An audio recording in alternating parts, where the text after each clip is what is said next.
ஒரு புனிதமான எஃகுக்கோட்டையாக அம்மா அவர்களால் வளர்க்கப்பட்டு உருவாக்கப்பட்டிருக்கிற கட்சி இந்த கட்சி. இதிலே போட்டி என்பதோ அல்லது பிரச்சனைகள் என்பதோ எதுவுமே உருவாகவில்லை. மாண்புமிகு அம்மா அவர்களுடைய புகழை காக்கும் வண்ணம் அவர்களுடைய வழிகாட்டுதலின்படி அவருடைய அடிச்சுவட்டில் இயக்கத்தை காக்க ஒற்றுமையோடு தொண்டர்களை காக்கின்ற மக்களை காக்கின்ற ஒருவர் பொதுச் செயலாளராக தேர்ந்தெடுக்கப்படுவார்.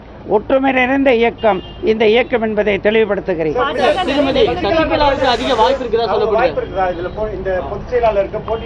நான் சொன்னேன், பொதுச் செயலாளருக்கு இவர்தான் அவர்தான் என்று யாருமே போட்டியிடவில்லை. அதுதான் உண்மை நிலை. மற்றது அனைத்தும் வதந்திகளே. நான் சொல்லுவதை நீங்கள் புரிந்து கொள்ள வேண்டும். 1.5 கோடி தொண்டர்களை கொண்டிருக்கிற, அதற்கு மேல் கொண்டிருக்கிற இந்த இயக்கத்திலே ஒற்றுமைதான் தலையாய ஒரு பிம்பமாக இருந்து கொண்டிருக்கிறது. ஒற்றுமை நிறைந்த இந்த கட்சியிலே இவர் வர வேண்டும் அவர் வேற வேண்டும் என்று யாரும் போட்டி போடவில்லை. யாரை அம்மாவினுடைய ஆத்மா நினைக்கிறதோ, யாரை பொன்மனச் செல்வனின் ஆத்மா நினைக்கிறதோ அப்படிப்பட்ட ஒருவர் தொண்டர்களை காக்கின்றவர், தமிழகத்து மக்களை காக்கின்றவர். அம்மாவால் உருவாக்கப்பட்ட வளர்க்கப்பட்ட எஃகு கோட்டையான இந்த மாபெரும் இயக்கத்தை தொடர்ந்து தமிழகத்திலே ஆளுகிற கட்சியாக, மக்கள் நலன் பேணுகிற கட்சியாக வளர்ப்பாரோ அவரை தேர்ந்தெடுப்பார்கள். கட்டாயம் அந்த நிலைதான் நடக்கும். நிறைய கேள்விகள் எழுப்பப்படுகின்றன சார் அபவுட் ஏன் இந்த லாஸ்ட் 2 monthsல வந்து சீஃப் மினிஸ்டரை வந்து யாராலையும் பார்க்க முடியல, யாராலையும் மீட் பண்ண முடியல, ஒரு போட்டோ வீடியோ எதுவும் வெளிப்படல. அந்த கோபம் வந்து சசிகலா மேல காட்டுறாங்க sir. as far as the cadre is concerned, your response? மாண்புமிகு அம்மா அவர்கள் நுரையீரல் தொற்றுக்காக மருத்துவமனையிலே சேர்க்கப்பட்டார். மருத்துவர்கள் குழு, வெளிநாட்டு மருத்துவர்கள் குழு, சிங்கப்பூரிலிருந்து வந்த நிபுணர்கள் குழு, எய்ம்ஸ் ஹாஸ்பிட்டல் குழு என்ற மருத்துவர்கள் உலக அளவிலே சிறப்புமிக்க மருத்துவ நிபுணர்களுடைய குழு அம்மாவை பேணி காத்து தக்க சிகிச்சைகளை அளித்து வந்தார்கள். இதற்கு இவர்தான் காரணம் அவர்தான் என்று கூறுவது திட்டமிட்டு பரப்பப்படுகின்ற வதந்தி, உண்மையற்ற ஒன்று. அது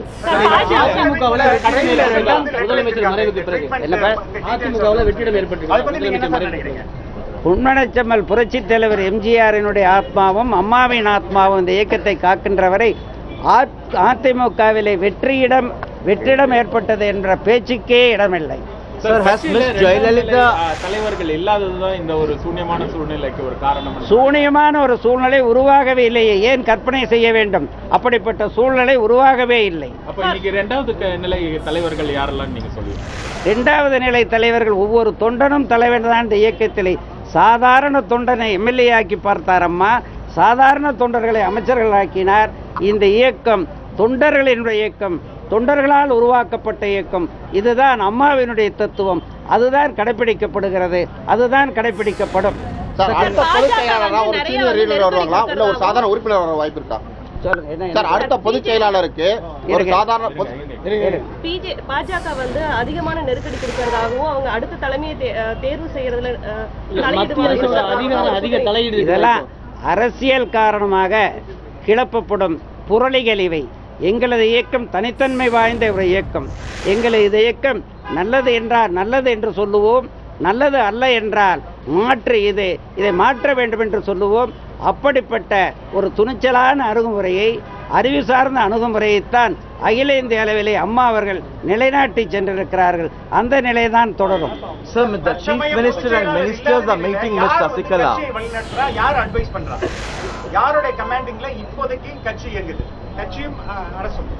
நீங்கள் புரிந்து கொள்ள வேண்டும், இது ஒரு ஆலமரம். இந்த கட்சிக்கு 1.5 கோடிக்கு மேலே தொண்டர்கள் இருக்கிறார்கள். இந்த கட்சிக்கு பொதுக்குழு இருக்கிறது, செயற்குழு இருக்கிறது, கட்சியினுடைய தலைமை கழக குழுக்கள் இருக்கிறது. ஒழுங்காக முறைப்படி தேர்ந்தெடுக்கப்பட்ட, தேர்தல் மூலமாக தேர்ந்தெடுக்கப்பட்ட பொறுப்பாளர்கள் நிறைந்திருக்கிற இந்த இயக்கத்திலே யார் டைரக்ஷன் கொடுப்பது, யார் அது கட்டளையிடுகிறார்கள் என்ற கேள்வியே இல்லை. கட்டுக்கோப்பான இயக்கம் என்று சொல்லிவிட்டோம். அடுத்த பல ஆண்டுகளுக்கு எப்படி இந்த இயக்கம் நடத்தப்பட வேண்டும் என்பதையெல்லாம் கூட ஒருவித அணுகுமுறைகளை மேற்கொண்டு செயல்படுத்தி காட்டியிருக்கிறார் அம்மா. அம்மா அவர்களுடைய செயல்முறையை, அம்மா அவர்களுடைய அணுகுமுறையை தொடர்ந்து கடைபிடிக்கப்படும். Sir, Chief Sir, the Minister, Chief Minister and ministers DGP, meeting Ms. Sasikala, in what capacity they do it? அதே உண்மைக்கு மாறான தகவல். அவர் மீட் பண்ணுகிறார்கள் என்றால் சீஃப் மினிஸ்டரை மீட் பண்ணுகிறார்கள்.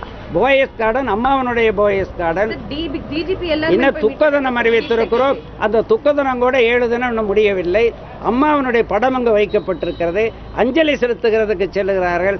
ஒவ்வொன்றுக்கும் கற்பனையான காரணத்தை கற்பிப்பது அது நல்லதல்ல, உண்மையும் அல்ல. Sir, has the Chief Minister met Ms. Sasikala? The ministers, have they met Ms. Sasikala at Boyce Garden? வாட்டி இப்பட்டால் திரு அம்மா சசிகலா அம்மா அவர்களை யாரும் பார்த்தால் அதில் என்ன குறை என்று சொல்லுகிறீர்கள்? அவர்கள் இயக்கத்திலே ஒரு முக்கியமான உறுப்பினர் அல்லவா? அது தவறு நீங்கள் கூறுவது. சீஃப் மினிஸ்டர் வந்து ஆட்சி என்பது தவறு, கட்சி என்பது ஒன்று, ஆட்சி என்பது ஒன்று. ஆட்சியை திரு பன்னீர்செல்வம் தலைமையில் உள்ள அமைச்சர் குழு கண்காணித்து வருகிறது.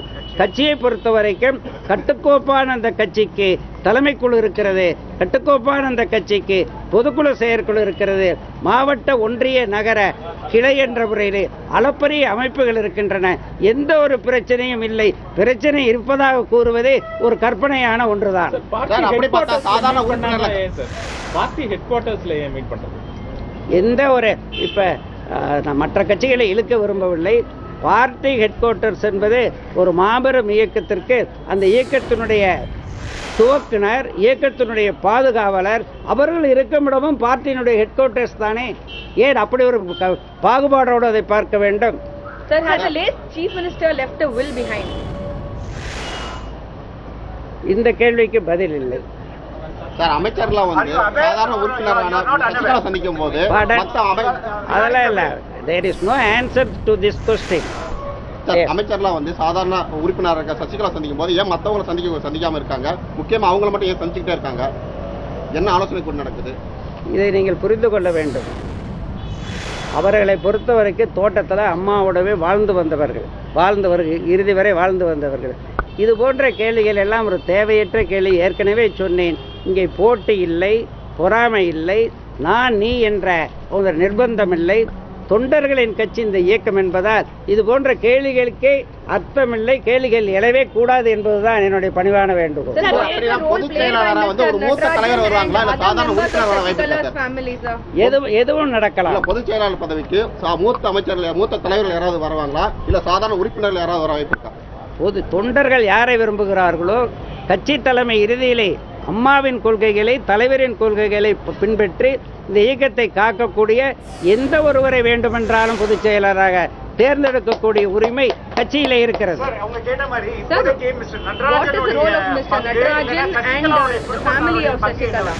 அது தேவையற்ற ஒரு கேள்வி. நான் சொன்னேன், இந்த கட்சியை நடத்துகின்றது 1.5 கோடி தொண்டர்களும் இந்த இயக்கத்தை நடத்துகிறார்கள்.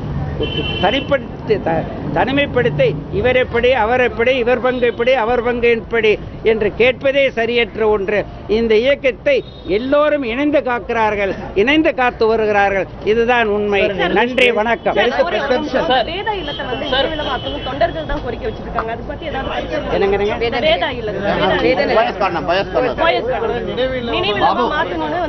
இல்ல, அது பற்றியெல்லாம் பொதுக்குழு, செயற்குழு, கட்சி தலைமை முடிவு செய்யும்.